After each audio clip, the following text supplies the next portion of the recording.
For 3 years, 65,000 MMTLP investors have repeated the same sentence like a prayer. They're just incompetent. They're slow. They don't understand. Tonight, in the next 12 minutes, you are going to discover why your brain desperately needs that sentence to be true, and how that need is being weaponized to keep you psychologically enslaved to the very entities that stole your life savings. Clinically, what we are witnessing in the MMTLP community and GME-AMC every basket stock is textbook institutional Stockholm Syndrome combined with traumatic bonding.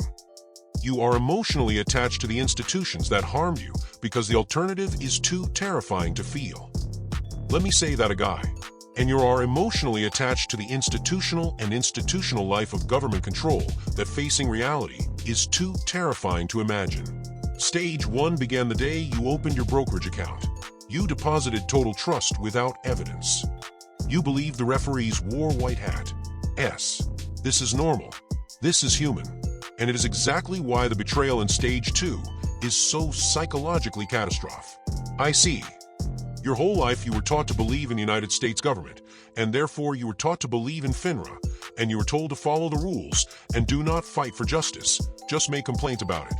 Stage 2 is the acute trauma. In one moment the protector became the perpetrator. A healthy psyche would scream, this was deliberate theft. But your psyche cannot survive that truth. Why? So it invented Stage 3. This sentence is not analysis.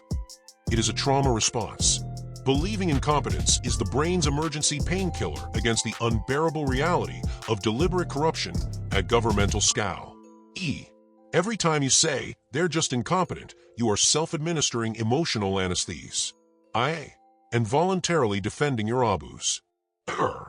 Every time you deny that the courts have dismissed 22 court cases saying SEC and FINRA has immunity, you are numbing yourself to the truth. Every time you excuse Congress and Senate for no follow-up, you're placating immaturity to reality. Your brain prefers the story that keeps you sane, even if it keeps you enslaved. Just like the Morpheus says you're a slave and Neo to the Matrix. Every time you fail to look at reality and facts of the MMTLP situation, you are enslaving yourself to your masters, the government. Corruption at this scale would mean the game is rigged forever. Incompetence means there's still hope. So you choose hope and stay in chain. Believing in incompetence in Congress or Senate, the courts, SEC or FINRA, you cling to false hope and you stay a slave in chains to the system. In Stage 4 you are no longer just a victim. You have been recruited as an unpaid volunteer enforcer. Just like the Matrix, anyone still inured to the system is the enemy of truth. Anyone still believing in the system will fight the truth tellers and therefore an enemy of the very people trying to save your mind and your MMTLP investment. You attack anyone who tells the truth because their truth threatens the last painkiller you have left. This is how abusive systems survive. The victims do the policing. This is not incompetence. Incompetence does not build perfect circular immunity. Incompetence does not never follow you. Incompetence doesn't create a U3 halt on purpose. Incompetence doesn't take a 2-day task and refuse to never complete Incompetence never hides from problems or issues. Incompetence does not schedule evidence purge. Incompetence does not coordinate talking points across every branch of government. Deliberate corruption does. The moment you accept it was deliberate, you will grieve. The country you thought you lived in. The future you thought was possible. The version of you that believed authority was fundamentally good. That grief is brutal. But it is the only door to real power. There is still time, but most people will be lost forever, at least until they learn they really lost and FINRA and SEC won. That moment is going to be scary, because in that moment, then they will want to do something, but then it's too late. There is a way out. Name it. They stole deliberately. Feel the grief. Feel the ange. Feel the rag. Then transform the rage into the one thing they have never faced. Thousands of citizens who refuse to leave until the Constitution is read. Constitutional rights redress is the only way to win, but the time is now. Ask yourself tonight, how much longer will I defend the institutions that stole my life savings? Your answer determines whether you stay enslaved. or become the generation that finally ended the rigged game. The pain of seeing is temporary. The freedom on the other side is permanent. Everybody knows I'll things are see bad. you in the comments It's when a you're ready to depression. stop protecting them and Everybody's start out of protecting work, ourselves. scared of losing their job. The dollar buys a nickel's worth. Banks are going bust. Shopkeepers keep a gun under the counter. Punks are running wild in the street, and there's nobody anywhere who seems to know what to do, and there's no end to it. We know the air is unfit to breathe, and our food is unfit to eat.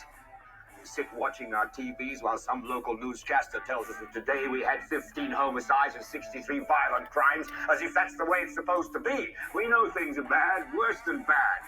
They're crazy. It's like everything everywhere is going crazy, so we don't go out anymore.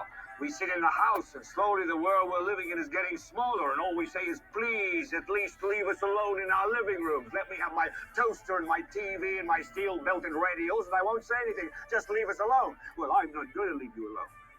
I want you to get mad. I don't want you to protest. I don't want you to riot. I don't want you to write to your congressman because I wouldn't know what to tell you to write. I don't know what to do about the depression and the inflation and the Russians and the crime in the street. All I know is that first, you've got to get mad. You've got to say, I'm a human being. God damn it. My life has value. So, I want you to get up now. I want all of you to get up out of your chairs. I want you to get up right now and go to the window, open it, and stick your head out and yell, I'm as mad as hell, and I'm not going to take this anymore. I want you to get up right now. Get up, go to your windows, open them, and stick your head out and yell, I'm as mad as hell, and I'm not going to take this anymore. Things have got to change. How many stations does this go You've up got to at? get mad. You've got to say, I know it goes to Louisville and Atlanta. I'm not going to take this anymore. Then we'll figure out what to do about the depression and the inflation and the oil crisis. But first, get up out of your chairs, open the window, stick your head out and yell, and say, I'm as mad as hell, and I'm not going to take this anymore. Who are you talking to, Herb? CGG Atlanta. Are they yelling in Atlanta, Herb? Are they yelling in Atlanta, Ted? But first, you've got to get mad. You've got to say, I'm as mad as hell, and I'm not going to take this anymore. They're yelling in Baton Rouge. Get up, get up, get up out of your... Son of a bitch! We struck the mother lode! Stick your head out of the window, open it, and stick your head out and keep yelling and yell, I'm as mad as hell. I'm not going to take this anymore. Just get up from your chairs right now. Go to Where the you window. going? I want to see if anybody's Just go to the yelling. window, open it, and stick your head out and yell and keep yelling. I'm mad as hell. I'm not going to take this anymore.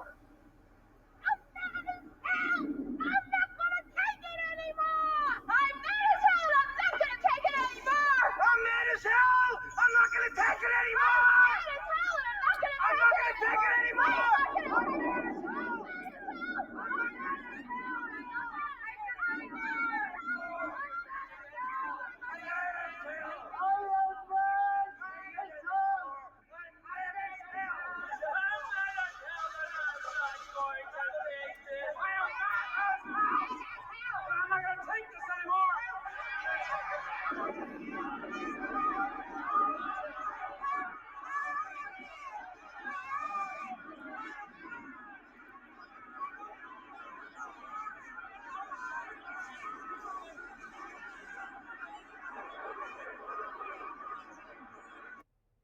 I don't have to tell you things.